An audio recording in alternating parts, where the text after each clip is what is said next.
aparte de transmitir, él mismo fue el mensaje de Dios. Él mismo era el mensaje. Entonces, a ver, Flerida levantaba la mano. Dime, Flerida, el texto. El texto, Lucas 7:16. A ver. Y todos tuvieron miedo y glorificaban a Dios, diciendo: un gran profeta se ha levantado entre nosotros, y Dios ha visitado su pueblo. Muy bien. Entraría perfectamente.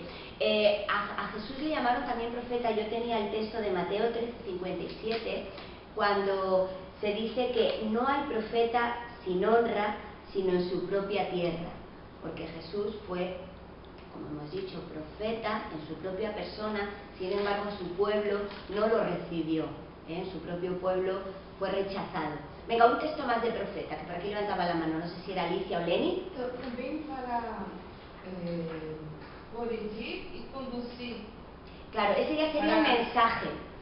Cuando vemos los dones, es muy importante lo que acabas de decir, porque la profecía, el don de profecía, muchas veces pensamos que se ejerce siempre para, en plan, exhortar. O sea, como que la exhortación, oímos exhortación y es como bronca, ¿no? Como reñir. Sin embargo, la profecía siempre es, aunque hay una exhortación, pero siempre es para edificar o para corregir.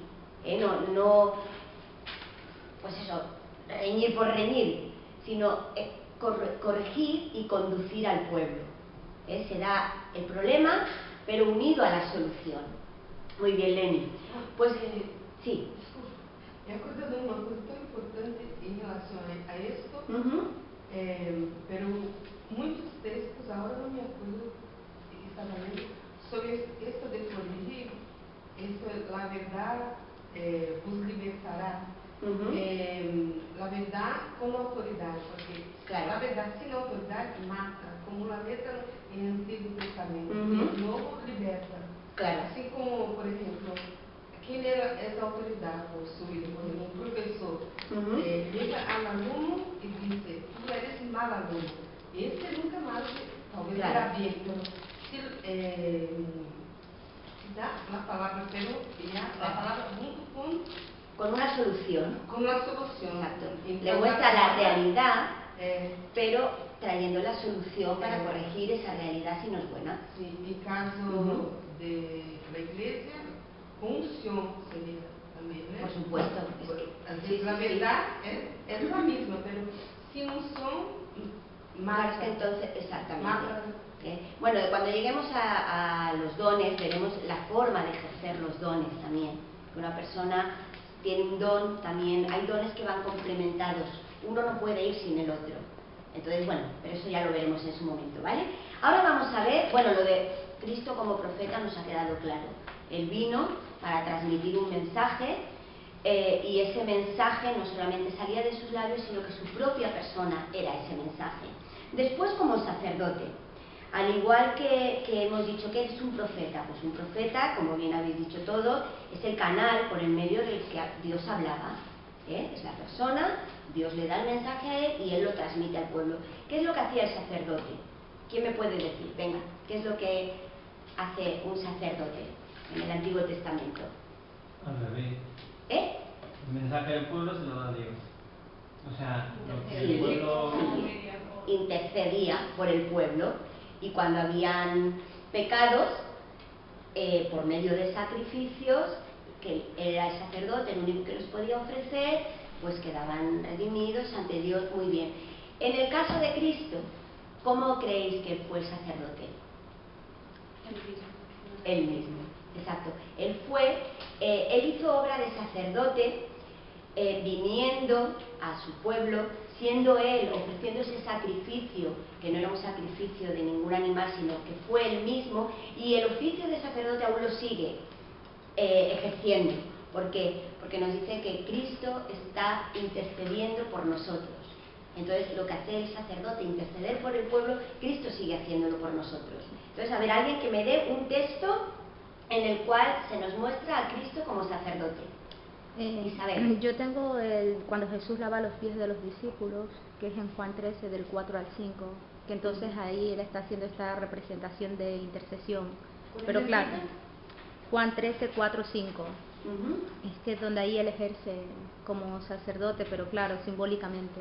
En ese momento él está intercediendo por nosotros, que es lo que está haciendo actualmente. Está enseñando. Sí, actualmente que él intercede por nosotros.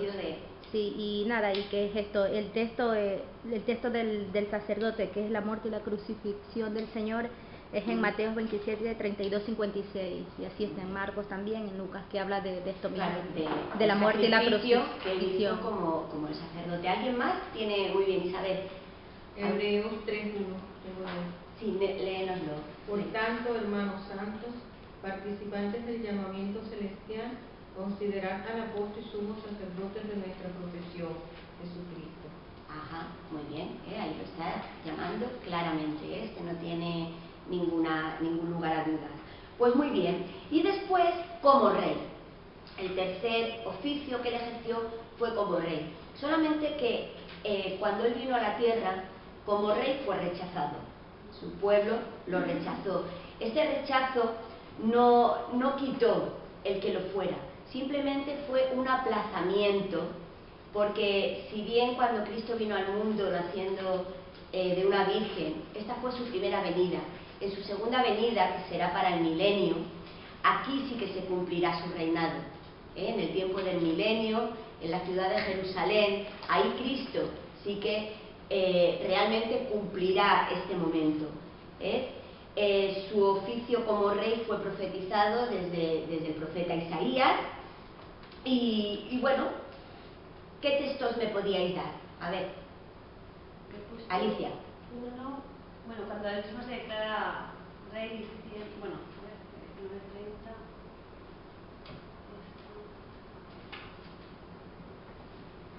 No, 18:36.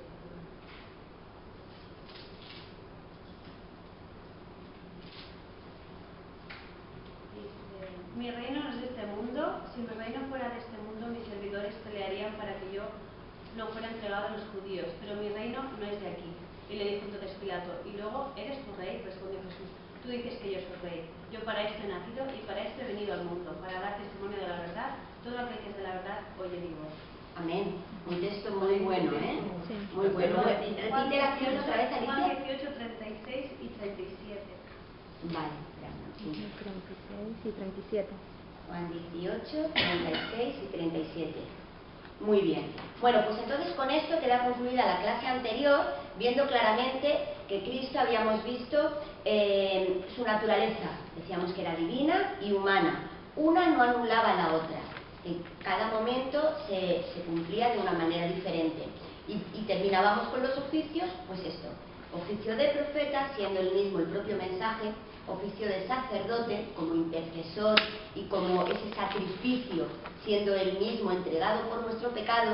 Y en tercer lugar, como rey, que aunque en su primera venida por el rechazo de lo suyo no se cumplió, esa profecía no queda no cumplida, sino aplazada hasta la segunda venida, que será en el milenio, cuando ya Cristo venga a reinar y vendrá con su esposa. Vamos hoy pues a ver los estados de Jesús. Cuando nos referimos a estados, hoy os he dado fotocopias, que ya no es que sea una lección especialmente ni larga, ni que haya mucha cosa para dictar, pero ya tenía 3 o 4, entonces me pareció bien pues haceros ya más, y así pues tampoco tenéis que andar apuntando. Cuando nos referimos a estado, estamos viendo a Jesús, cómo queda él ante la ley. Mirad, yo lo he representado con estos dos dibujos muy, muy claros, a ver si en los que nos está representando a Cristo, en esos, bueno, imaginaros, vale, que la ley es la cruz misma que hay aquí, aunque la cruz es lo que hace que la ley queda a un lado y comienza la gracia, ¿vale? Entonces aquí sería donde ya por fin Cristo muere y se cumple la ley. Con estos dos símbolos vemos los dos estados de Jesús. Uno es el estado de humillación y otro es el estado de exaltación. ¿Por qué creéis que he elegido estos dos dibujos? A ver, pensad un poquito. ¿En qué momento Jesús se puede relacionar con un pollino, con un caballo blanco? está claro. Este eleva la carga y aquel tiene valor. Sí, bueno, sí, claro, no, está muy bien, está muy bien. El pollino, ¿qué es lo que hace? Llevar carga. Y Cristo vino al mundo para llevar la carga del pecado, o sea, muy bien. Y cuando se nos habla de caballo, el caballo es el valor, la guerra, la victoria, está muy bien expresado, o sea, perfecto, perfecto. Como símbolo, muy bien, pero como algo literal, ¿no? Aquí nos está representando las dos, esto va a hilar un poquito con lo de rey.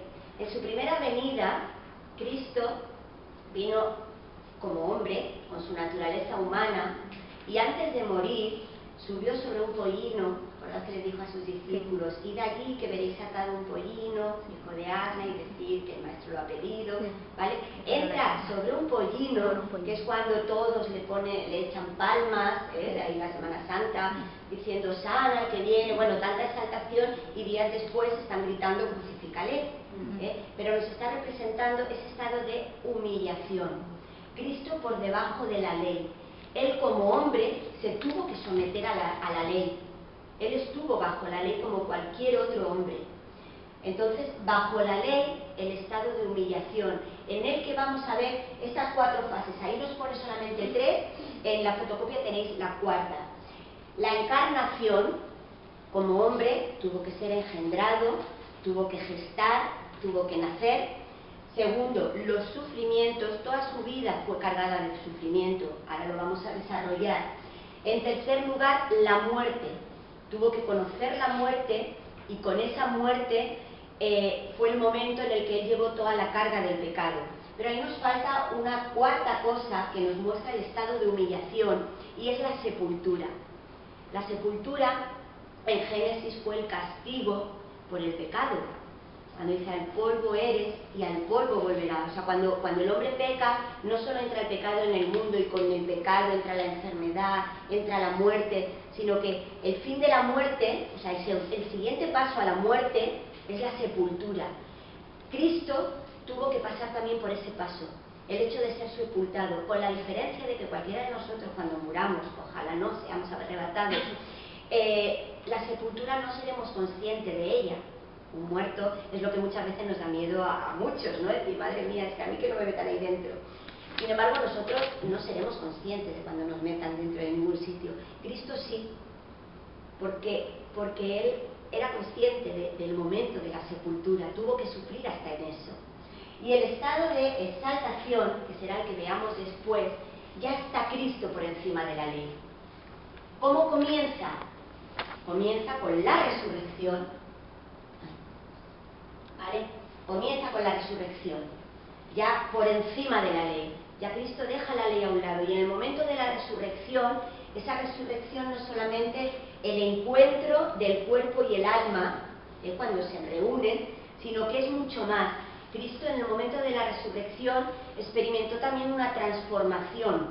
Fijaros que cuando estaban sus discípulos reunidos y Él apareció, su cuerpo había sido cambiado, porque podía traspasar paredes. Los caminantes de Maús, aparte de enseñarnos su falta de fe, porque estaban hablando con Jesús y le estaban contando y no sabían que Él era el mismo, su cuerpo había experimentado un cambio, una transformación en la que no lo reconocían. Entonces, la resurrección. El siguiente, la ascensión. No solo resucita y sigue viviendo en el mundo, no habría servido de nada todo lo demás, porque Él ya no es humano. En este momento ya es su estado de exaltación. Sigue teniendo carne, esa carne transformada, pero ahora ya es más Dios que hombre, por decirlo de alguna forma, ya que la semana pasada veíamos esa doble naturaleza. Esa ascensión se hace visible a los ojos de los que estaban con Él.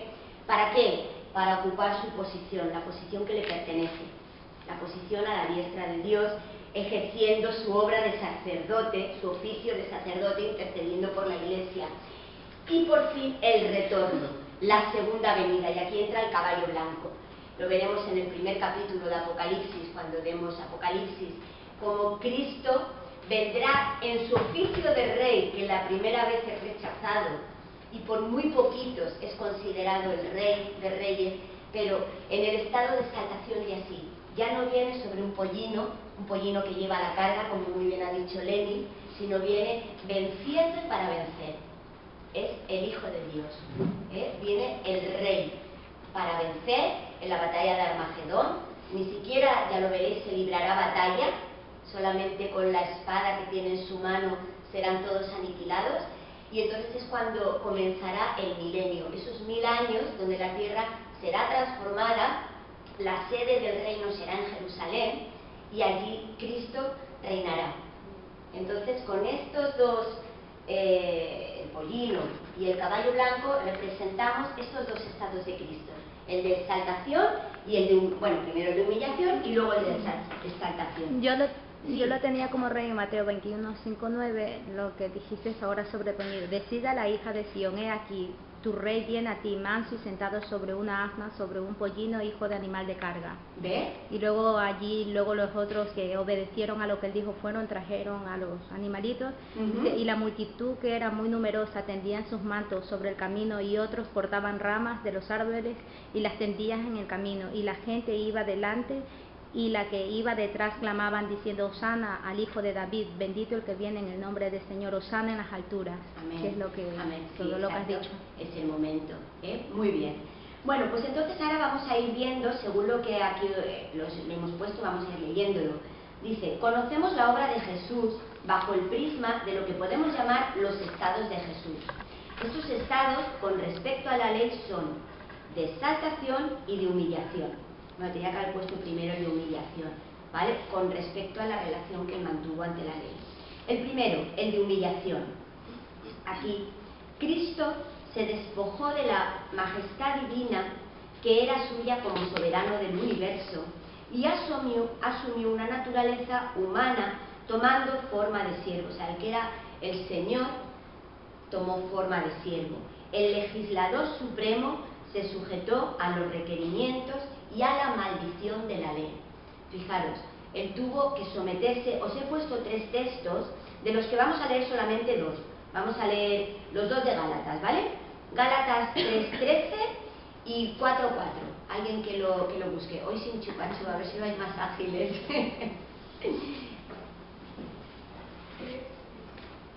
Cristo nos redimió de la maldición de la ley, hecho por nosotros maldición, porque está escrito: maldito todo el que es colgado en una cruz. ¿Vale? Él nos quitó la maldición de la ley, hecho por nosotros maldición. Y fijaros, es que maldición es una palabra muy grande y el Espíritu Santo la está aplicando al propio Hijo de Dios. Podía haber muerto de muchas maneras. Lo único necesario es que hubiese derramamiento de sangre, ya que nos dice la palabra que sin derramamiento de sangre no hay remisión de pecado. Pero sin embargo tenía que ser en la muerte de cruz, en la muerte en un madero, y esa era una muerte maldita. Más adelante tengo un texto que leeremos donde se nos dice cómo esa muerte era una muerte maldita tanto en el Antiguo como en el Nuevo Testamento. Bueno, en el Nuevo ya lo hemos visto, que es el que ha leído Cindy. Vamos a leer, aunque me estoy anticipando, pero vamos a leer para que veáis cómo tenía que ser esa muerte. Era la muerte peor que podía tener un hombre. Deuteronomio 21, 22 y 23. Que alguien lo busque. Deuteronomio 21, 22 y 23. Y fijaros la dureza de...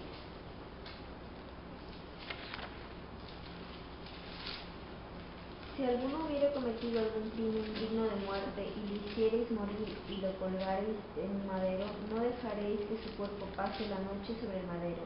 Sin falta lo enterrarás el mismo día, porque maldito por Dios es el colgado, y no contaminarás tu tierra, del Señor tu Dios te da por heredad.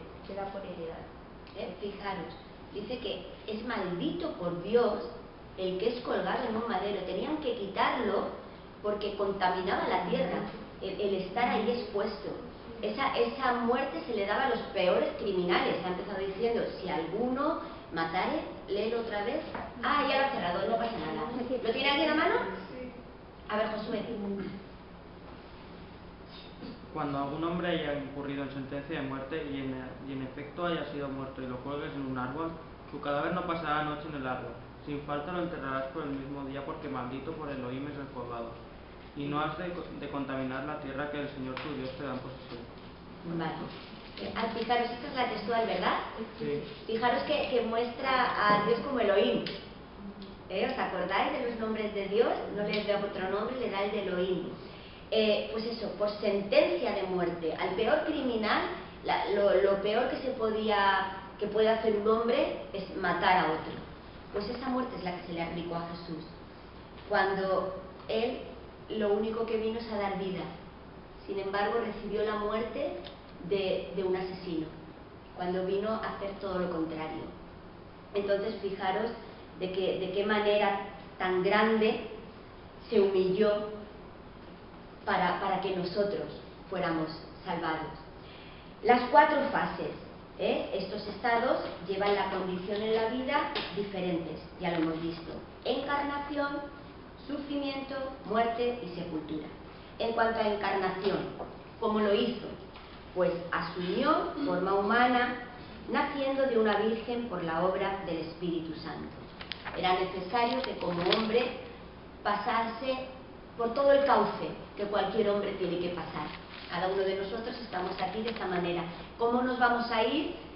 Cada uno, primero que no lo sabemos, pero posiblemente cada uno de formas diferentes. Pero hemos venido todos de la misma forma. Jesús también. Él tuvo que venir de la misma manera. Os he puesto unos textos, no los vamos a leer por el tiempo, pero bueno, en casa los leéis, ¿vale? En cuanto a su sufrimiento, a veces pensamos que el sufrimiento de Jesús lo centramos ya en el momento de la crucifixión, el rechazo de la gente, que fue vendido por uno de sus discípulos, el momento de la crucifixión tan terrible. Sin embargo, no toda su vida como hombre fue una vida de sufrimiento.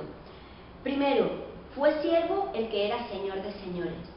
Dicen que es más fácil que un pobre asuma el ser rico, ese cambio, que al revés, que un rico le envuelva la vida y tenga que pasar escasez.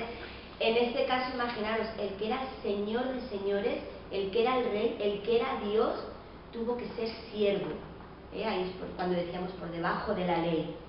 En segundo lugar, una vida en medio del pecado, el que no tenía pecado. Esto debió ser terrible. Yo no sé si os ha pasado alguna vez, y espero que sí, porque diría mucho a nuestro favor, ¿no? Como creyentes, que hayáis estado en algún sitio donde os hayáis sentido fatal porque no era vuestro lugar. Bueno, he dicho espero que sí, no quiero decir que tengáis que estar pero entendéis, ¿no? A lo mejor en un ambiente que por las circunstancias tienes que estar y sientes un rechazo de decir, ostras, es que me duele estar aquí porque como hijo de Dios me repele el pecado, me repele.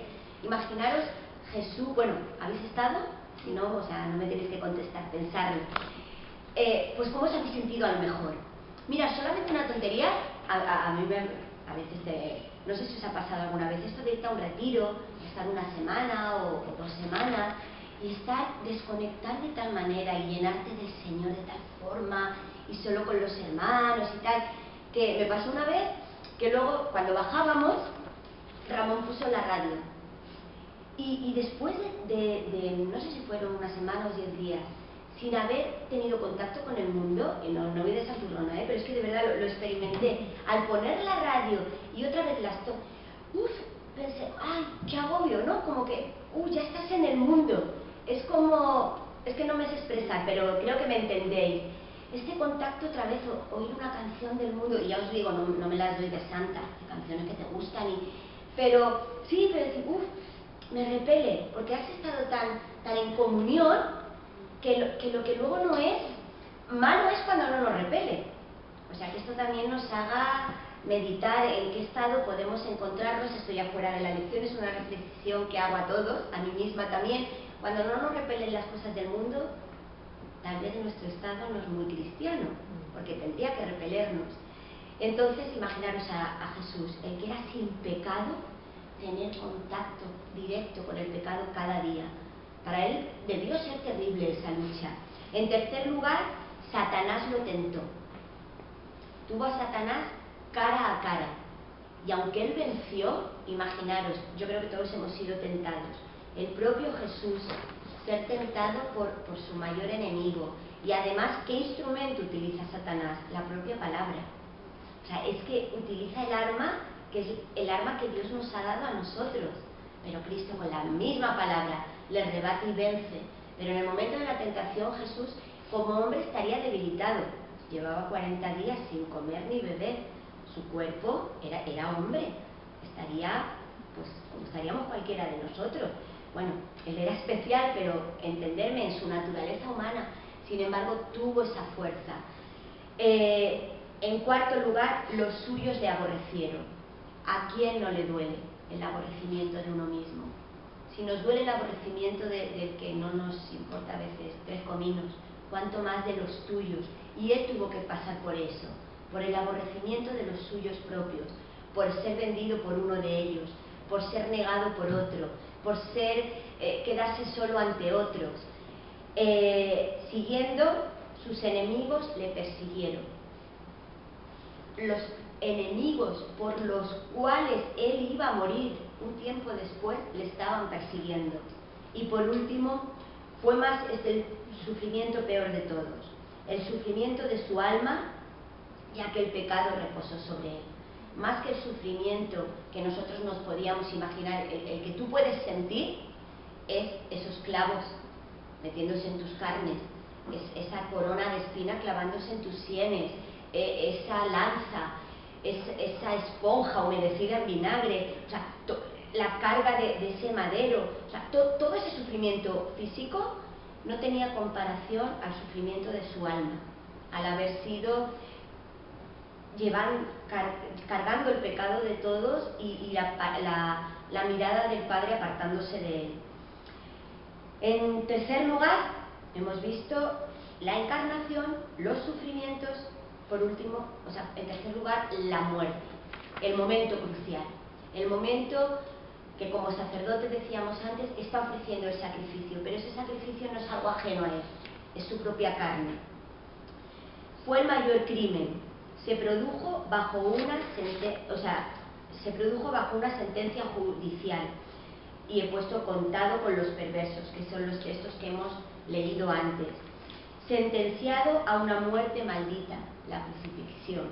He puesto Gálatas 3:13 y Deuteronomio 21, 22 y 23. Y por último, su muerte espiritual. Murió espiritualmente. Eso debió ser un desgarro terrible. Y por último, la sepultura. La muerte no fue el final de su sufrimiento. Cuando él dijo consumado es, quería decir ya ha acabado, ya ha ocurrido, ya se ha efectuado lo que he venido a hacer. Pero ahí no acaba, porque ahora él tiene que ser sepultado. Ni siquiera, igual que no tuvo un sitio donde nacer, que tuvieron que acondicionar el comedero de unos animales, tampoco tenía un sitio donde morir. Le tuvieron que prestar el sepulcro. Fijaros cómo vino de prestado totalmente. La muerte no fue el final de su sufrimiento, formó parte de su humillación el hecho de que Jesús tuviera que bajar a la tumba. Jesús tuvo plena conciencia de ello. Yo os he puesto este texto de Génesis 3:19. El retorno a la tierra era parte del castigo por el pecado. Que alguien lo lea, por favor. Génesis 3:19. Con el sudor de tu rostro comerás pan hasta que retornes a la tierra, porque de ella fuiste tomado. Pues polvo eres y al polvo volverás. ¿Vale? Cuando Dios castiga al hombre, le da un castigo al hombre, otro a la mujer, otro a la serpiente, y cuando se está dirigiendo al hombre, el trabajar con el sudor de su frente, tener que comer y el ser sepultado. Del mismo sitio de donde has salido, a ese mismo sitio volverás. Y el propio Cristo, vale, que en esa sepultura también había una misión, esos 3 días profetizados, esos 3 días donde él iba a bajar a los que habían muerto en el Antiguo Testamento, para también llevarles el mensaje que era para ellos. Y ya vemos el estado de exaltamiento, pues siempre nos falta tiempo, qué rollo. Leo. Bueno, aquí os he añadido una D que me había comido, ya la veis, Cristo pasó del estado de sumisión a la ley para ganar la justicia a la vida eterna para el pecador, y fue coronado de honor y la gloria que le correspondía. Ya ha terminado su estado de humillación, su cometido ha sido cumplido y ahora comienza la otra fase. Ahora ya, dejando la ley abajo, está por encima de la ley, representado por ese caballo blanco que un día vendrá con él a reinar, y ahora ya viene, y ese saltamiento también tiene una representación para nosotros, tiene un simbolismo para nosotros. Lo primero, su resurrección. Si solamente hubiera ocurrido la muerte sin resurrección, no estaría todo cumplido. Cuando estamos tomando la Santa Cena, no solamente estamos recordando esa muerte, sino también esa resurrección, que Cristo no quedó en la muerte. Por eso es que, bueno, mejor no tener cruces, para mi modo de ver, pero si las tenemos sin nadie, porque Cristo no está en la cruz, como tienen en otras iglesias, ¿no? En la iglesia romana. Él ya no está en la cruz, Él salió de esa cruz, Él bajó a lo profundo, estuvo 3 días, pero resucitó. Era el cumplimiento completo cuando estaba su resurrección. Dice, no fue simplemente la reunión del cuerpo y del alma, sino en un modo especial en que su naturaleza humana, tanto cuerpo como alma, fueron restablecidos en su belleza y fortaleza original y levantamiento a un nivel superior. Cristo se levantó en un cuerpo espiritual y a él se le describe de estas 2 maneras. La primicia de los que durmieron, 1 Corintios 15, 20, 21, lo leéis en casa, y el primogénito de los muertos, Colosenses 1, 18. Porque todos vamos a resucitar, tanto los salvos como los no salvos. Pero el primero que resucitó fue Cristo. Y por eso se le llama las primicias de los que durmieron.